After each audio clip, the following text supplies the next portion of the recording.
Саламатсыздар ма, құрметті құқықтану білім беру бағдарламасының білім алушылары. Бүгінгі лекциямыздың тақырыбы еңбекті қорғау. Яғни бұл тақырып еңбек құқығының және өндірістік қауіпсіздіктің ең негізгі, ең маңызды бағыттарының бірі болып табылады. Еңбекті қорғау әрбір жұмыскердің денсаулығы мен өмірін сақтауға бағытталған мемлекеттік, әлеуметтік және техникалық шаралар жүйесі болып табылады. Қарастыратын сұрақтарымыз: бірінші, еңбекті қорғау түсінігі және қағидалары. Екінші, қауіпсіздігі және гигиена талаптарына сай азаматтардың конституциялық құқығы. Үшінші, еңбекті қорғау бойынша заңдылық. Және төртінші сұрағымыз: еңбекті қорғаудың және өндірістік санитарияның жалпы және арнайы нормалары. Заманауи өндірісте қауіпсіздік талаптарын сақтау, ұйымның беделі мен тиімділігін, жұмысшылардың денсаулығы мен өмірінің қалыптасуын және сақтауын қамтамасыз ететін стратегиялық міндет деп қарастырамыз.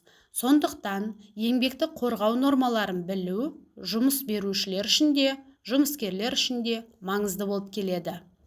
Еңбекті қорғау бұл еңбек қызметін жүзеге асыру кезінде жұмыскердің өмірі мен денсаулығын сақтауға бағытталған құқықтық, әлеуметтік, экономикалық, ұйымдастырушылық, техникалық және санитариялық шаралар кешені деп тануға болады. Қазақстан Республикасының Конституциясында адамдардың еңбегі мен денсаулығы мемлекетпен қорғалатыны, әрбір азаматтың қауіпсіздік және тазалық талаптарына жауап беретін жағдайда еңбек ету құқығы жарияланған. Мемлекет бұл талаптарды ең алдымен еңбекті қорғау және оларды орындауға қадағалау жүргізу туралы нормалар жүйесі арқылы орындайды. Яғни олар мынаны қамтиды: қауіпсіз еңбек жағдайларын қамтамасыз ету, еңбек процесіндегі тәуекелдерді бағалау және азайту, жұмыскерлерді оқыту, нұсқаулықтан өткізу, өндірістік жарақаттанудың алдын алу, жұмыс орнын санитариялық талаптарға сай ұстау.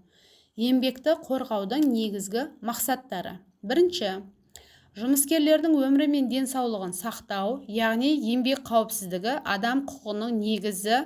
Әрбір адам қауіпсіз жұмыс орнында жұмыс істеуге құқылы. Екінші, жарақаттар мен кәсіби аурулардың алдын алу, яғни тәуекелдерді дұрыс бағаламау ауыр зардаптарға әкеледі. Сондықтан алдын алу ең маңызды бағыт болып келеді. Үшінші, қауіпсіз еңбек жағдайларын қалыптастыру, яғни жұмыс беруші еңбек қауіпсіздігін қамтамасыз ету үшін қажетті жабдық, құрал, жеке қорғаныс құралдарын беруі тиіс. Төртінші, өндірістің тиімділігін арттыру, яғни қауіпсіз өндіріс тұрақты өндіріс. Жоғары қауіпсіздік деңгейі жоғары еңбек өнімділігінің кепілі болып келеді. Еңбекті қорғауды реттеудің негізгі нормативтік актілері мыналар: бірінші, Қазақстан Республикасының еңбек кодексі. Екінші, санитариялық талаптар. Үшінші, өрт қауіпсіздігі ережелері. Төртінші, қауіпті өндірістік нысанындағы өнеркәсіптік қауіпсіздік талаптар. Бесінші, салалық нұсқаулықтар және стандарттар. Бұл құжаттарда жұмыс берушінің, жұмыскердің құқықтары мен міндеттері, қауіпсіз еңбек жағдайларын қамтамасыз ету тәртібі толық айқындалады. Жұмыс беруші қауіпсіз еңбек жағдайларын қамтамасыз етуге толық жауап береді. Яғни оның негізгі міндеттері: қауіпсіз еңбек жағдайларын жасау, яғни бұл жерде жұмыс орындарын қауіпсіздік талаптарына сәйкес жабдықтау. Екінші, жұмыскерлерді оқыту және нұсқаулықтан өткізу. Бұл жерде барлық жұмыскерлер алғашқы нұсқаулық, жұмыс орнындағы нұсқаулық, қайталама нұсқаулық, жоспардан тыс нұсқаулық түрлерінен өтуі тиіс. Үшінші, өндірістік бақылауды ұйымдастыру, яғни жабдықтарды техникалық жағдайын тексеру, қауіпті аймақтарды бақылау. Төртінші, жеке қорғаныс құралдарын беру, яғни қажетті арнайы киім, каска, көзілдірік, қолғап, респиратор және тағы да басқа құралдар тегін беріледі. Бесінші, медициналық тексерулер ұйымдастыру, жұмыскердің денсаулығын бақылау, кәсіби аурулардың алдын алу шараларын өткізу. Алтыншы, жарақаттардың алдын алу жүйесін енгізу, яғни қауіпті аймақтарды белгілеп, дабыл жүйелерін орнату. Жетінші, төтенше жағдай кезінде жедел әрекет ету жоспарын жасау. Жұмыскер еңбекті қорғау талаптарын орындауға міндетті. Яғни қауіпсіздік нұсқауларын сақтау, жеке қорғаныс құралдарын дұрыс пайдалану, жұмыс орнын таза тәртіпті ұстау, қауіпті жағдайларды дереу жұмыс берушіге хабарлау, мас күйінде немесе есірткі әсерінде жұмысқа келмеу, жарақат алған жағдайда медициналық көмекке жүгіну. Қауіпсіз жұмыс орнына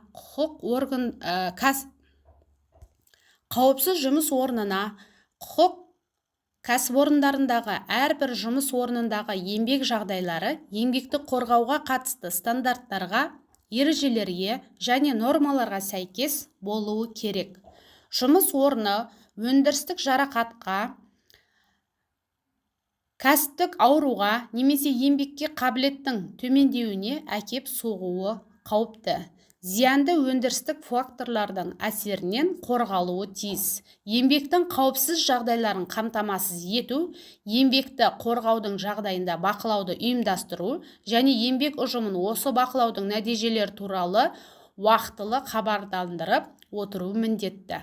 Жұмыс берушіге жүктеледі және еңбекті қорғау талаптарын сақтамаған жағдайда өндірістегі қайғылы оқиғалар, жарақат алу, кәсіптік аурумен ауруы төтенше жағдайлар болып табылады.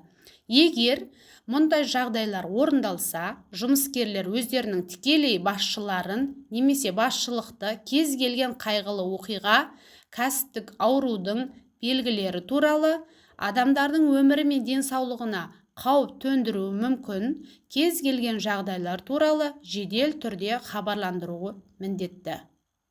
Жұмыскерлердің өмірі мен денсаулығы үшін тікелей қауіп төнген жағдайда бұл қауіпті жойғанға дейін олар жұмысты орындаудан бас тартуға.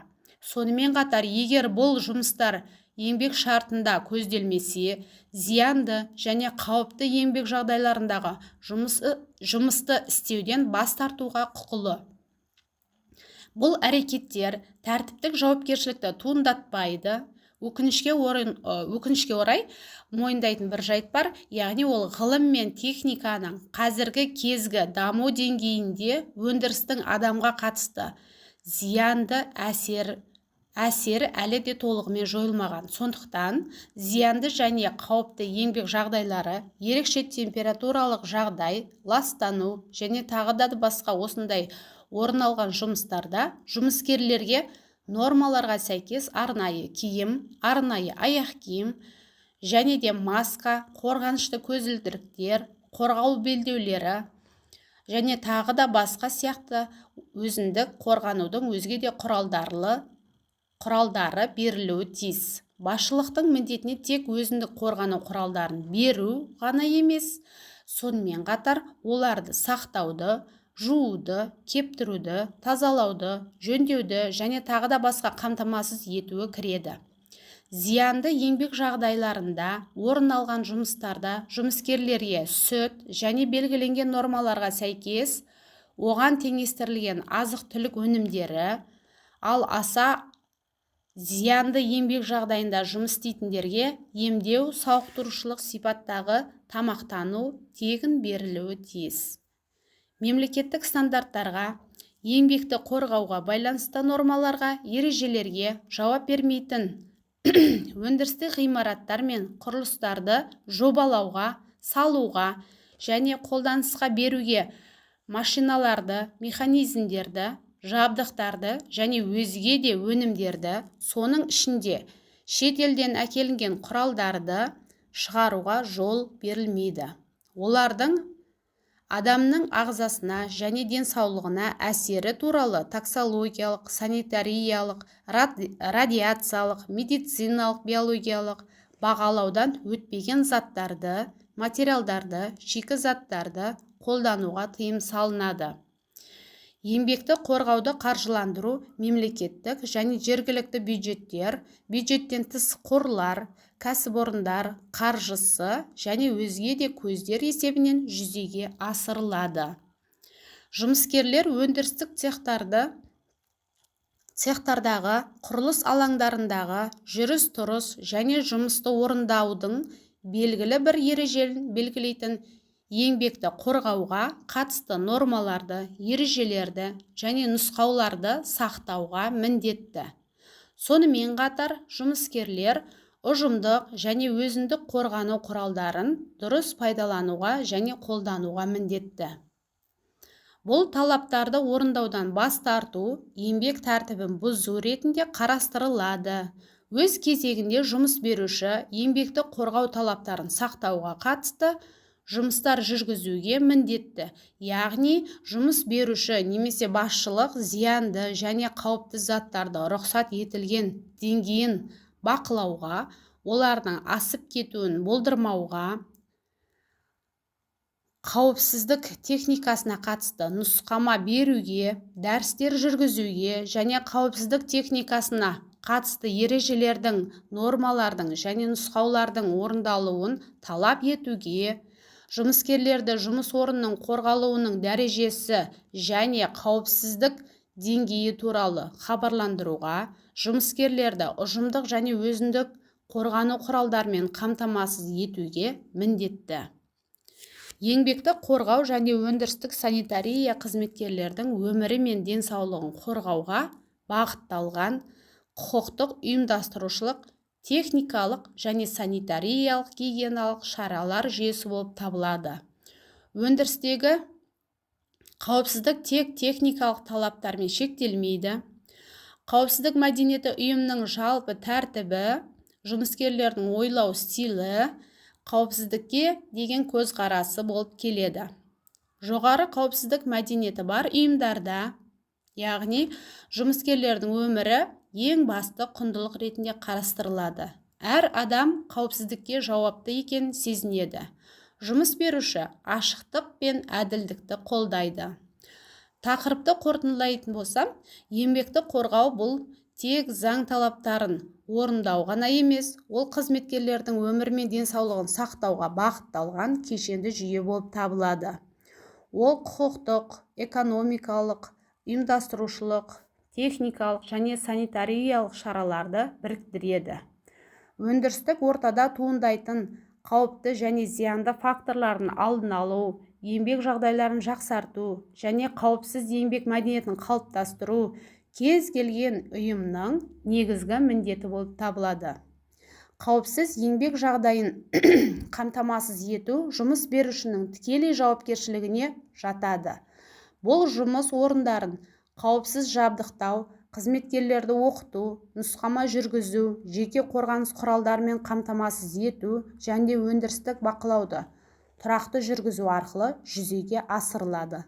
Сонымен қатар, қызметкерлер де қауіпсіздік талаптарын сақтауға, берілген қорғаныс құралдарын дұрыс пайдалануға және еңбек тәртібін бұзбауға міндетті. Өндірістік санитария еңбек қауіпсіздігінің маңызды бөлігі болып табылады. Микроклиматтың қолайлы болуы, жергілікті жарықтандыру, шу мен дірілдің шектік деңгейінден аспауы, зиянды заттарды рұқсат етілген мөлшерде болуы, қызметкерлердің денсаулығын сақтаудың басты шарттары болып келеді. Бұл талаптардың сақталуы кәсіптік аурулардың, өндірістік жарақаттардың және еңбекте уақытша жарамсыздық алдын алуға мүмкіндік береді. Қазақстан Республикасында еңбекті қорғау талаптары Қазақстан Республикасының еңбек кодексі және басқа да нормативтік құқықтық актілермен реттеледі. Аталған құжаттар еңбек қатынастарының барлық қатысушылары үшін міндетті болып табылады. Қорыта айтатын болсақ, еңбекті қорғау ұйымның тұрақты дамуының, өндіріс тиімділігінің және қоғамның әлеуметтік әл-ауқатының маңызды кепілі болып келеді. Қауіпсіз және қолайлы еңбек жағдайын жасау әрбір жұмыс беруші мен қызметкердің ортақ міндеті әрі жауапкершілігі. Назарларыңызға рахмет.